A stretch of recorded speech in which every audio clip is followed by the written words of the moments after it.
दोस्तों, स्वागत है आप सभी का आपका अपना यूट्यूब चैनल जीटीएम क्लासेस में। दोस्तों, आज के इस वीडियो में 10th क्लास साइंस का हम 20 इम्पोर्टेंट ऑब्जेक्टिव प्रश्न लेकर आए हैं जो कि आपके बोर्ड एग्जाम में सबसे ज़्यादा रिपीट होते हैं। इसलिए दोस्तों, आप एक भी क्वेश्चन को स्किप नहीं करिएगा, 20 के 20 क्वेश्चन आप ज़रूर देखिएगा। और दोस्तों, आप 20 क्वेश्चन में से आपको 3 से 4 क्वेश्चन आपके बोर्ड एग्जाम में ज़रूर चले आएंगे इससे। इसलिए दोस्तों, एक भी क्वेश्चन को स्किप नहीं करिए, फटाफट हमारे वीडियो के अंत तक ज़रूर बने रहेगा और सभी क्वेश्चन को फटाफट आप याद कर लीजिए।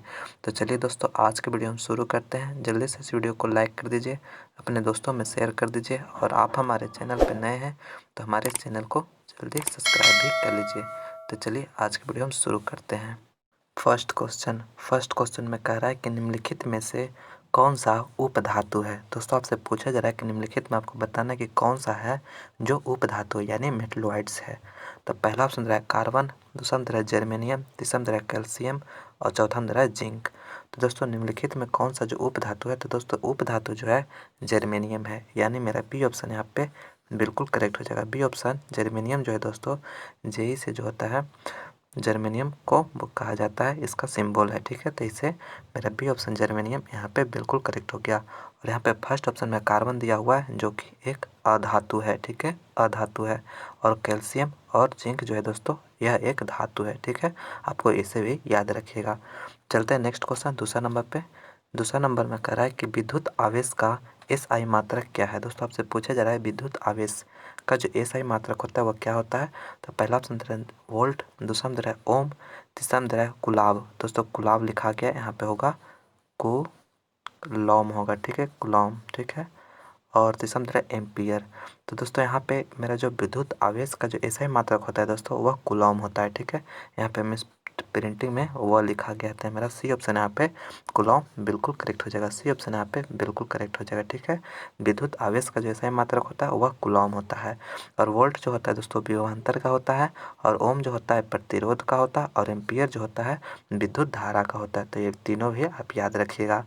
नेक्स्ट क्वेश्चन तीसरा नंबर में कह रहा है कि स्पेक्ट्रम प्राप्त करने के लिए किसका उपयोग होता है। दोस्तों, स्पेक्ट्रम प्राप्त करने के लिए किसका उपयोग होता है। तो पहला ऑप्शन है कांच की सिल्ली, दूसरा में अवतल दर्पण, तीसरा में उत्तल लेंस और चौथा में प्रिज्म। तो दोस्तों, स्पेक्ट्रम कहने का मतलब जो सात है, कहने मतलब अगर कोई भी मैंने प्रकाश श्वेत प्रकाश को अगर हम मैंने पास करवाते हैं तो मेरे जो 7 रंग का जो मिलता है पट्टी, तो वही जो है दोस्तों वह स्पेक्ट्रम का 7 रंगों का जो पट्टी होता है दोस्तों, उसी को स्पेक्ट्रम कहते हैं। तो वह जो है मैंने किसको प्राप्त करने के लिए किसका उपयोग किया जाता है, तो वह प्रिज्म का उपयोग किया जाता है। तो मेरा डी ऑप्शन यहाँ पे बिल्कुल करेक्ट हो गया। प्रिज्म जो होता है दोस्तों, यह जो इस तरह का प्रिज्म होता है जो कि 3 डायमेंशनल होता है। ठीक है, तो दोस्तों इसी यहाँ से अगर श्वेत रंग प्रकाश किया जाता मैंने पास किया जाता है तो यहीं से मेरा जो है यहाँ पे 7 रंगों का पट्टी हमें प्राप्त होता है। ठीक है, जो विबजियोर से हम लोग पढ़ते हैं। तो यही मेरा यहाँ पे पूछा जा रहा है कि प्राप्त करने के लिए किसका उपयोग किया जाता है, तो प्रिज्म का किया जाता है। तो मेरा डी ऑप्शन यहाँ पे बिल्कुल करेक्ट हो गया। नेक्स्ट क्वेश्चन चौथा नंबर में करें कि नीला थोथा यानी तूतिया का रासायनिक सूत्र है। दोस्तों, आपसे पूछा जा रहा है कि नीला थोथा का जो रासायनिक सूत्र होता है वो क्या होता है। तो दोस्तों, नीला थोथा का जो रासायनिक सूत्र होता है वह CuSO4 × 5H2O होता है, यानी मेरा बी ऑप्शन यहाँ पे बिल्कुल करेक्ट हो जाएगा। नीला थोथा को आपको याद रखना है दोस्तों, CuSO4 × 5H2O मेरा करेक्ट आंसर है। तो बी ऑप्शन यहाँ पे बिल्कुल सही हो जाएगा। नेक्स्ट क्वेश्चन पाँचवा नंबर में कह रहा है कि सरल सूक्ष्मदर्शी में किसका उपयोग होता है। दोस्तों, आपसे पूछा जा रहा है कि सरल सूक्ष्मदर्शी में किसका उपयोग होता है। तो पहला ऑप्शन है अवतल दर्पण, दूसरा है उत्तल दर्पण, तीसरा है अवतल लेंस, चौथा है उत्तल लेंस। तो सरल सूक्ष्मदर्शी में जो उपयोग होता है दोस्तों, वह जो होता है उत्तल लेंस का उपयोग होता है, यानी मेरा डी ऑप्शन यहाँ पे उत्तल लेंस बिल्कुल करेक्ट हो गया। सरल सूक्ष्मदर्शी में किसका उपयोग होता है, तो उत्तल लेंस का प्रयोग किया जाता है। तो मेरा डी ऑप्शन यहाँ पे करेक्ट हो गया। नेक्स्ट क्वेश्चन छठा नंबर में करा है कि इंसुलिन की कमी से होती है। दोस्तों, इंसुलिन की कमी से होती है। तो पहला ऑप्शन दे रहा है घेंगा, दूसरा में दे रहा है बोनापन, तीसरा में दे रहा है मधुमेह और चौथा में दे रहा है इनमें से कोई नहीं। तो दोस्तों, इंसुलिन की जो कमी से जो होता है दोस्तों वह मधुमेह होता है। मेरा सी ऑप्शन यहाँ पे बिल्कुल करेक्ट हो जाएगा। कहने का मतलब मधुमेह यानी डायबिटीज जो होता है दोस्तों इंसुलिन की कमी से होती है। तो मेरा सी ऑप्शन यहाँ पे बिल्कुल करेक्ट हो जाएगा। दोस्तों, यह जो है काफ़ी इंपॉर्टेंट प्रश्न है, इसे अच्छी तरह से याद कर लीजिएगा। मधुमेह रोग जो होता है इंसुलिन की कमी से होता है। और दोस्तों आयोडीन की कमी जो होता है वह घेंघा रोग होता है। ठीक है, आपको ये भी याद कर लेना है, आयोडीन की कमी से कौन सा रोग होता है, तो घेंघा रोग होता है। तो मेरा यहाँ पे आपको इंसुलिन की कमी से पूछा जा रहा है, तो मधुमेह यहाँ पे करेक्ट आंसर हो जाएगा। नेक्स्ट क्वेश्चन 7वां नंबर में कह रहा है कि निम्न में से किस माध्यम में प्रकाश का जाल अधिकतम है। या दोस्तों आपसे पूछा जा रहा है कि किस माध्यम में जो प्रकाश में लाइट वेलोसिटी जो होगा वह अधिकतम होगा। तो पहला ऑप्शन दे रहा है हीरा, दूसरा में दे रहा है जल, तीसरा में दे रहा है शीशा और चौथा में दे रहा है हवा। तो दोस्तों प्रकाश का जाल जो होता है दोस्तों, कहने का मतलब जो जितना ही कहने का मतलब जो होगा विरल माध्यम होगा उसमें जो है प्रकाश का जाल अधिकतम होगा। ठीक है, तो दोस्तों हीरा है, जल है, शीशा है और हवा। तो इसमें सबसे जो है विरल माध्यम जो होगा दोस्तों हवा होगा।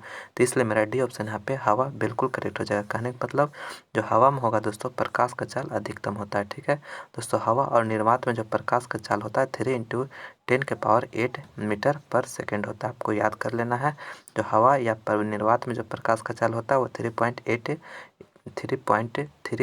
10⁸ मीटर पर सेकेंड होता है। तो मेरा डी ऑप्शन यहाँ पे बिल्कुल करेक्ट हो गया। नेक्स्ट क्वेश्चन 8वां नंबर में कह रहा है कि लघु पतन के समय परिपथ में विद्युत धारा का मान होगा।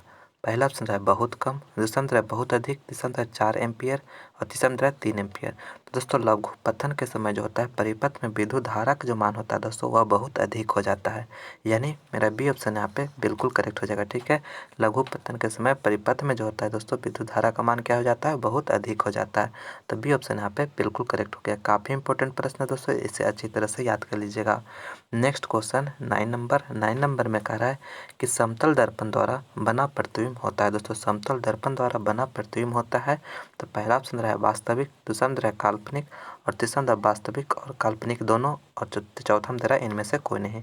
तो दोस्तों समतल प्रतिबिंब जो होता है दोस्तों, समतल प्रतिबिंब इस तरह का होता है दोस्तों। तो इसमें जो प्रतिबिंब बनता है दोस्तों वह हमेशा सीधा बनता है और काल्पनिक बनता है। ठीक है, आपको याद रखना है, सीधा याद रखना है, सीधा और काल्पनिक। तो मेरा कौन सा ऑप्शन में है, बी ऑप्शन में। तो बी ऑप्शन यहाँ पे बिल्कुल करेक्ट हो जाएगा, काल्पनिक। जो समतल दर्पण का जो प्रतिबिंब बनता है तो हमेशा काल्पनिक बनता है और क्या बनता है, और सीधा बनता है। ठीक है, आपको दोनों याद रखना है, कोई भी आपको एग्जाम में पूछ सकता है। तो मेरा बी ऑप्शन यहाँ पे बिल्कुल करेक्ट हो जाएगा। नेक्स्ट क्वेश्चन 10वां नंबर में करेंगे किस में अलैंगिक जनन मुकुलन द्वारा होता है। दोस्तों किस में अलैंगिक जनन जो होता है मुकुलन द्वारा होता है। तो पहला ऑप्शन है ईस्ट, दूसरा है प्लाज्मोडियम, तीसरा है अमीबा और चौथा इनमें से कोई नहीं। तो अलैंगिक जनन जो होता है दोस्तों मुकुलन द्वारा जो होता है वह ईस्ट में होता है। यानी ए ऑप्शन यहाँ पे बिल्कुल करेक्ट हो गया। अलैंगिक जनन जो होता है मुकुलन द्वारा ईस्ट में होता है, तो मेरा ए ऑप्शन यहाँ पे बिल्कुल करेक्ट हो गया। और अमीबा में जो होता है दोस्तों जो जनन होता है वह विखंडन के द्वारा होता है। आपको ये भी याद रखना है, अमीबा में जो जनन होता है वह विखंडन के द्वारा होता है, लेकिन यहाँ पे अलैंगिक जनन मुकुलन द्वारा पूछा जा रहा है तो ईस्ट हो जाएगा। तो यानी ए ऑप्शन यहाँ पे करेक्ट हो जाएगा। नेक्स्ट क्वेश्चन 11 नंबर में कह रहा है कि इथाइल अल्कोहल किस प्रकार का श्वसन में बनता है। दोस्तों इथाइल अल्कोहल जो होता है किस प्रकार के श्वसन में बनता है। पहला ऑप्शन है वायवीय, दूसरा में अवायवीय और तीसरा में रहा वायवीय और अवायवीय दोनों और चौथा में इनमें से कोई नहीं। तो इथाइल अल्कोहल जो होता है दोस्तों वह अवायवीय श्वसन में बनता है। यानी बी ऑप्शन यहाँ पे बिल्कुल करेक्ट हो जाएगा। इथाइल अल्कोहल जो बनता है वह अवायवीय श्वसन में बनता है, तो बी ऑप्शन यहाँ पे बिल्कुल करेक्ट हो गया, अवायवीय श्वसन में बनता है। नेक्स्ट क्वेश्चन 12 नंबर में कह रहा है कि विभवांतर का एसआई मात्रक होता है। दोस्तों विभवांतर का एसआई मात्रक होता है, तो पहला ऑप्शन है वाट, दूसरा में वोल्ट, तीसरा में एम्पियर, चौथा में ओम। तो विभवांतर का जो एसआई मात्रक होता है वह वोल्ट होता है, तो बी ऑप्शन यहाँ पे बिल्कुल करेक्ट हो जाएगा। विभवांतर का एसआई मात्रक वोल्ट होता है। और वाट जो होता है दोस्तों विद्युत शक्ति का होता है। ठीक है, ये भी याद रखेगा, विद्युत शक्ति का जो यूनिट होता है एसआई यूनिट वह वाट होता है। और एम्पियर जो होता है विद्युत धारा का होता है और ओम जो होता है विद्युत प्रतिरोध का होता है। तो आपको ये सभी भी याद रखना है, लेकिन यहाँ पे विभवांतर का पूछा जा रहा है तो वोल्ट हो जाएगा, बी ऑप्शन यहाँ पे करेक्ट हो जाएगा। दोस्तों अगर इस वीडियो को अभी तक लाइक नहीं किए तो प्लीज़ दोस्तों इस वीडियो को लाइक ज़रूर करिएगा और जितना हो सके अपने दोस्तों में से शेयर ज़रूर करिएगा। और आप हमारे चैनल पर नए हैं तो हमारे इस चैनल जीटीएम क्लासेस को आप सब्सक्राइब जरूर कर लीजिएगा। नेक्स्ट क्वेश्चन 13 नंबर में कह रहा है कि डैश CHO अभिक्रियाशील मूलक है को कहते हैं दोस्तों? CHO अभिक्रियाशील मूलक को कहते हैं। तो पहला ऑप्शन है कीटोन, दूसरा ऑप्शन है एल्डिहाइड, तीसरा ऑप्शन है अम्ल और चौथा ऑप्शन है ईथर। तो दोस्तों CHO जो होता है दोस्तों डैश CHO जो क्रियाशील यानी फंक्शनल ग्रुप जो है दोस्तों वह एल्डिहाइड का है। तो मेरा बी ऑप्शन यहाँ पे एल्डिहाइड बिल्कुल करेक्ट हो जाएगा। ठीक है, डैश CHO जो है दोस्तों वह एल्डिहाइड का क्रियाशील मूलक है यानी फंक्शनल ग्रुप है। और दोस्तों अल्कोहल का भी आप याद रखिएगा क्योंकि यह भी आपके एग्जाम में बार बार पूछा जाता है, जो होता है दोस्तों डैश OH। आपको याद रखना है अल्कोहल का क्या याद रखना है, OH याद रखना है, और एल्डिहाइड का क्या याद रखना है, तो CH याद रखना है। ठीक है, यह फंक्शनल ग्रुप है। तो मेरा यहाँ पे एल्डिहाइड का पूछा जा रहा है तो मेरा डैश COH हो जाएगा। तो बी ऑप्शन यहाँ पे करेक्ट हो गया। नेक्स्ट क्वेश्चन 14 नंबर में करें कि जब एक प्रकाश किरण समतल दर्पण पर लंबवत आपतित होती है तो परावर्तन कोण का मान क्या होगा? दोस्तों यहाँ पे कोई समतल दर्पण है, यहाँ पे कोई भी प्रकाश है जो लंबवत आपतित हो रही है। ठीक है, लंबवत आपतित हो रही है तो कहने का मतलब जो है परावर्तन कोण का मान होगा कि आपसे पूछा जाएगा परावर्तन कोण का मान क्या होगा। तो दोस्तों कोई भी किरण जब लंबवत आपतित हो रही है मैंने 90 डिग्री पे बना के जो प्रकाश किरण है तो वह परावर्तन कोण के बाद भी मैंने लंबवत आपतित तो उसी डायरेक्शन में चली जाती है। तो मेरा जो परावर्तन कोण का मान होगा जो अपवर्तन कोण का मान हो गया, तो मेरा उसका 90 डिग्री था तो इसका भी 90 डिग्री हो जाएगा, यानी बी ऑप्शन यहाँ पे मेरा बिल्कुल करेक्ट हो जाएगा। ठीक है, बी ऑप्शन जिस डायरेक्शन में आ रहा है उसी डायरेक्शन में चला जाता है तो मेरा जो है परावर्तन कोण का मान 90 डिग्री होगा। बी ऑप्शन यहाँ पे करेक्ट हो गया। नेक्स्ट क्वेश्चन 15 नंबर में करें हीलियम कैसा तत्व है? आपसे पूछा जा रहा है कि हीलियम कैसा तत्व है। तो पहला ऑप्शन अक्रिय, दूसरा ऑप्शन क्रियाशील, तीसरा ऑप्शन सक्रिय और चौथा ऑप्शन उदासीन। तो दोस्तों हीलियम जो होता है दोस्तों हीलियम जो होता है इसका एटॉमिक नंबर 2 होता है और एटॉमिक मास 4 होता है। हीलियम जो है यह एक अक्रिय गैस है। तो मेरा ए ऑप्शन यहाँ पे बिल्कुल करेक्ट हो जाएगा, अक्रिय। ठीक है, हीलियम जो है दोस्तों यह एक अक्रिय गैस मैंने अक्रिय है तो मेरा ये ऑप्शन यहाँ पे करेक्ट हो जाएगा।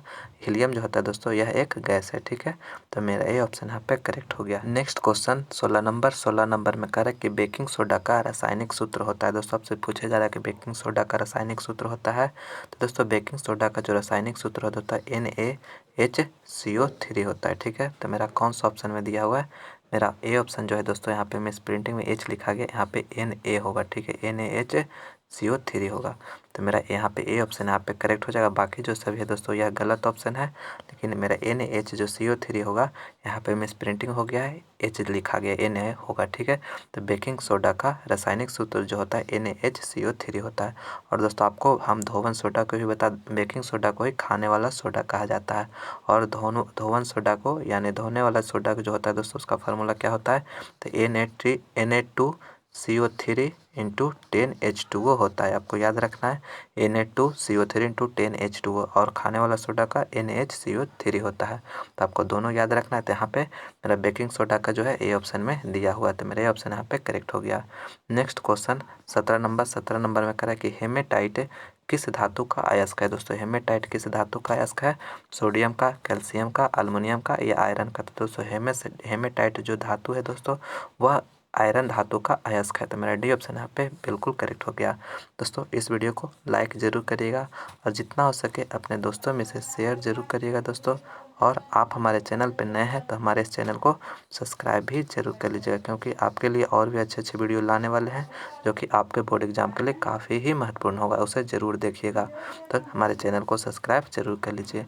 नेक्स्ट क्वेश्चन 18 नंबर में कह रहा है कि भोजन का पचना किस प्रकार की अभिक्रिया है? दोस्तों भोजन का पचना किस प्रकार की अभिक्रिया है? तो पहला ऑप्शन है संयोजन, दूसरा ऑप्शन है उपचयन, तीसरा ऑप्शन है अपचयन और चौथा ऑप्शन है विस्थापन। तो भोजन का जो पचना होता है दोस्तों वह उपचयन अभिक्रिया है। तो मेरा बी ऑप्शन यहाँ पे उपचयन बिल्कुल करेक्ट हो गया। नेक्स्ट क्वेश्चन 19वां नंबर में कह रहा है कि मनुष्य में कितने जोड़े गुणसूत्र पाए जाते हैं? दोस्तों 19वां नंबर पूछा है मनुष्य में कितने जोड़े गुणसूत्र पाए जाते हैं। तो दोस्तों मनुष्य में जो गुणसूत्र पाए जाते हैं वह 23 जोड़े पाए जाते हैं। कितने पाए जाते हैं? 23 जोड़े पाए जाते हैं। तो 23 जोड़े यानी आपको टोटल कितना हो गया 46, यानी 46 गुणसूत्र मनुष्य में पाया जाता है। आपको याद रखना, तो मेरा कौन सा ऑप्शन हो जाएगा? ऑप्शन नंबर सी हो जाएगा। ठीक है, अगर आपको एग्जैक्ट पूछे यानी कितने गुणसूत्र पाए जाते हैं तो 46 होगा, और जोड़ा में पूछा जाता है तो 23 होता है। ठीक है, आपको दोनों बता दिए, कोई भी आपके ऑप्शन में पूछ सकता है। तो मेरा सी ऑप्शन यहाँ पे करेक्ट हो गया। नेक्स्ट क्वेश्चन 20वां नंबर में कह रहा है कि पुष्पी पौधे में लैंगिक जनन किसके द्वारा होता है? दोस्तों पुष्पीय पौधे में जो लैंगिक जनन होता है किसके द्वारा होता है? पहला ऑप्शन है पत्तियों द्वारा, दूसरा तने द्वारा, तीसरा है फूलों द्वारा और चौथा है बीज द्वारा। तो दोस्तों पुष्पीय पौधे में लैंगिक जनन जो होता है फूलों द्वारा होता है। तो मेरा सी ऑप्शन यहाँ पे बिल्कुल करेक्ट हो जाएगा, फूलों द्वारा होता है। ठीक है, तो मेरा सी ऑप्शन यहाँ पे बिल्कुल करेक्ट हो गया। तो दोस्तों यह मेरा लास्ट प्रश्न था। मैं उम्मीद करता हूँ कि यह वीडियो आपको पसंद आया होगा, तो प्लीज़ इसे लाइक करें, अपने दोस्तों में शेयर करें और आप हमारे चैनल पर नए हैं तो प्लीज़ चैनल को सब्सक्राइब करके बेल आइकन को भी प्रेस कर लें ताकि हम कोई वीडियो अपलोड करें तो उसका नोटिफिकेशन आप लोगों को सबसे पहले मिले। तो चलिए दोस्तों, इसी तरह से आप लोग मन लगा कर पढ़ते रहिए। मिलते हैं हम अगले वीडियो में नए नॉलेज के साथ। इस वीडियो को देखने के लिए बहुत बहुत धन्यवाद।